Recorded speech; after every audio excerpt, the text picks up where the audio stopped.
We provide you the platform to turn your dreams into reality. Give wings to your aspirations with KR Mangalam University. बड़ी खबर आपको बता दें, भारत के हवाई हमले में पाकिस्तान का रहमयार खान रनवे ध्वस्त हो चुका है। सूत्रों के हवाले से बड़ी खबर, पाकिस्तान में चकलाला एयरबेस को भी काफी नुकसान पहुंचा है और ये वही महत्वपूर्ण एयरबेस जिनके तबाह होने के बाद पाकिस्तान को ये समझ में आ चुका है कि हिंदुस्तान के सामने वो टिक नहीं सकता और इसीलिए सीजफायर की सहमति अमेरिका के पास पहुंचा पाकिस्तान और अनुरोध अमेरिका से किया कि किसी तरीके से भारत से सीजफायर पर बात हो।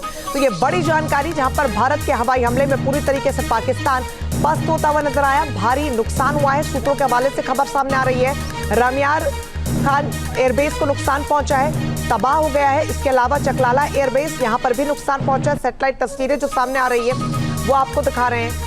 ऐसे में एयरबेस तबाह होने के बाद पूरी तरीके से बैकफुट पर पाकिस्तान अब ये समझ चुका है कि हिंदुस्तान से टकराएगा तो उसके लिए बहुत मुश्किलें हो सकती हैं और आने वाले समय में ये चुनौतियां और भी ज्यादा हो सकती है, क्योंकि सबसे पहले ऑपरेशन सिंदूर के जरिए 9 आतंकी ठिकानों को ध्वस्त किया गया। आतंक के आगाहों के पन्नेगार ये कैंप्स, उनको पूरी तरीके से तबाह कर दिया गया और उसके बाद एयरबेस पर अटैक होना, पाकिस्तान की रीढ़ की हड्डी को तोड़ देना। पाकिस्तान ये समझ चुका था कि उसके एक के बाद एक तमाम बड़े और महत्वपूर्ण एयरबेसों पर हमला भारत की तरफ से उसके लिए कितना नुकसानदायक है और आगे ये नुकसान और भी ज्यादा बढ़ सकता है। मधुरेंद्र कुमार हमारे साथ जुड़ गए। मधुरेंद्र जी, पाकिस्तान को ये बहुत जल्दी शायद समझ आ चुका है, हालांकि इससे पहले वो समझ जाना चाहिए था, लेकिन एयरबेस पर अटैक पाकिस्तान के लिए चुनौती बहुत बड़ी कर सकता है।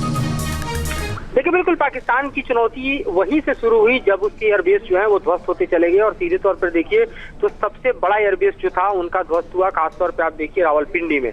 उसके बाद पाकिस्तान के उस ठिकाने आए, क्योंकि इस्लामाबाद से महज 10 किलोमीटर की दूरी पर उनका मुख्य एयरबेस, वहां से तकरीबन 2 घंटे पहले ईरान के विदेश मंत्री ने उड़ान भरी थी। आप समझ सकते हैं कि जैसे दिल्ली में पालम है जहाँ पर स्टेट गेस्ट रिसीव किए जाते हैं, वैसे ही आप समझिए उस लेवल का बेस है। लेकिन उससे बड़ी बात कि वो दरअसल पाकिस्तान का सबसे बड़ा सैन्य अड्डा भी है और उसको बर्बाद करके दरअसल भारत ने बतला दिया था कि भारत किस हद तक जो है वो पाकिस्तान को डैमेज कर सकता है। और यही भारत की ताकत थी जिसने दरअसल पाकिस्तान को एक तरह से हम देखें तो सड़क पे लाके खड़ा कर दिया। आप गिनती करिए तो पाकिस्तान के 11 एयरबेस जो है वो भारत ने तबाह किए।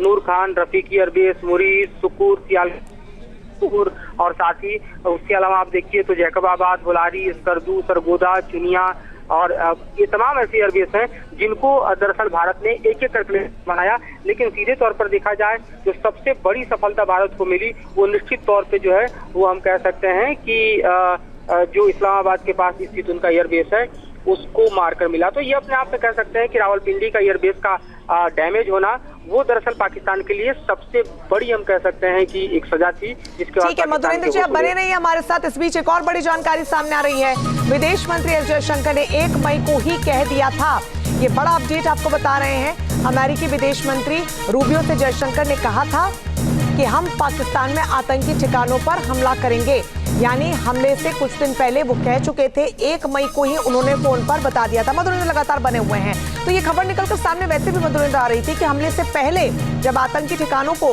निशाना बनाया गया और हमले के बाद भी, इस पूरे ऑपरेशन के बाद भी जयशंकर ने बातचीत की थी और इसका खुलासा हो गया।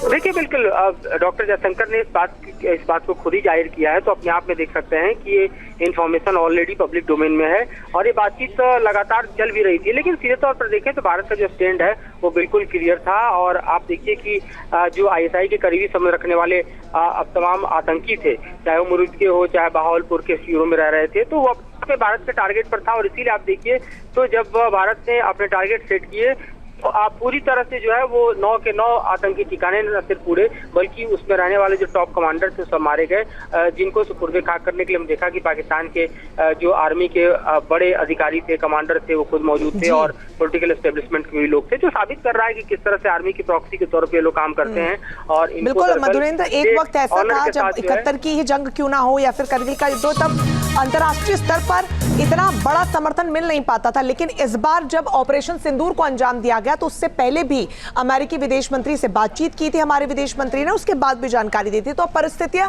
बदली हैं। न्यूज नेशन अब व्हाट्सएप पर खबरों के ताजा अपडेट के लिए न्यूज नेशन के इस QR कोड को स्कैन करें।